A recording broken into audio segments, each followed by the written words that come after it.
Hey, what's up guys, Ripley here. I'm finally back with another Pro Tactics video. In this video, I want to cover callouts. Callouts are one of the critical things you need to learn if you want to be able to play Siege at a high level, cohesively with a team, or competitively. They can also be one of the more daunting things to learn if you're newer to the game. I want to give you my method for learning callouts, how you should be making them, and give you some tips if you're still in the process of learning them. So let's get started. Welcome to Pro Tactics.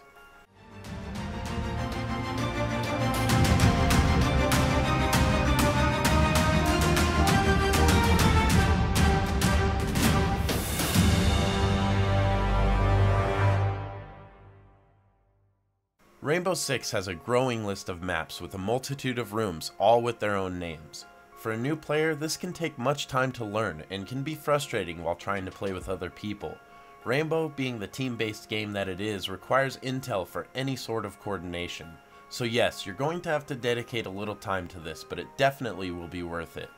While playing the game, listening to other players and watching competition can be good ways for learning the callouts, it can also be difficult. You're trying to focus on the other aspects of the gameplay and only spend one match on a map, maybe not even entering all the areas in the map. So when I started playing Siege, I would create a custom game on a map and enter just by myself. I would walk around the map going room to room looking at what the name is by the compass. I'm a visual and physical learner, so standing in the room and looking at the name is what stuck with me.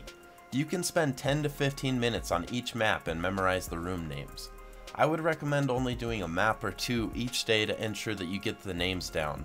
This is just a great way to learn the actual names of the room. With callouts, people tend to make up names, shorten the callouts, or they don't know what to call it, so they make up their own. This can be confusing for players, and if everyone calls something different, it's not clear. That's why I set out to learn the actual room names.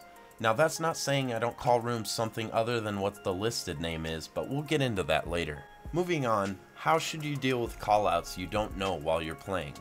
There are a number of things you can do at least to give some kind of information to your team. Some intel is better than none. Floors of the map, your compass, and general names are immensely helpful. These are what you can use when you don't know the callouts. For instance, I can say, first floor, north hallway, and people will have a general idea of where I'm directing attention. Or, far southeast room, second floor. These callouts are longer but great because you're giving intel. Now let's talk about cleaning up your callouts. Once you've learned the proper names of the rooms, you can shorten them up to give intel faster. Look for things like room shape, colors, unique items to those rooms, and you can also use general names. For instance, here on Chalet you have this back corridor leading to the garage. The lighting looks bluish and it's the only place in the map that's this color, so everyone calls this blue or blue hallway. That's much shorter than snowmobile garage corridor. Or this room here in between the snowmobile garage and the wine cellar is called connector instead of storage room. That would be an example of a general name. Another one is the stairs on Consulate are called yellow or yellow stairs instead of exit stairs or garage stairs. This room is called piano instead of press room. This corridor is called dark hallway or red hallway. These are all pretty established and you will hear them called out often, but they're good examples of how players have shortened names to give quick, concise callouts. So for a quick recap, use room shapes, colors, general names like connector, cafeteria, lobby, and things unique to those rooms like piano, snowmobile, TV, and these could help clean up your callouts to be short and direct.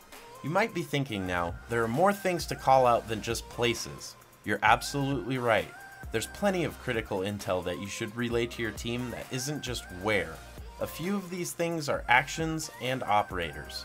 If you see specific ops in a room, you should call out who they are to your team.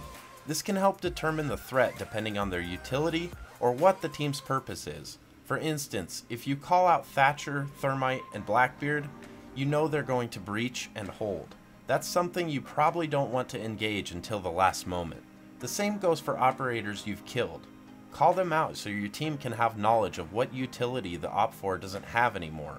Other actions you can call out are if they're pushing, backing off, planting, or holding an angle on something.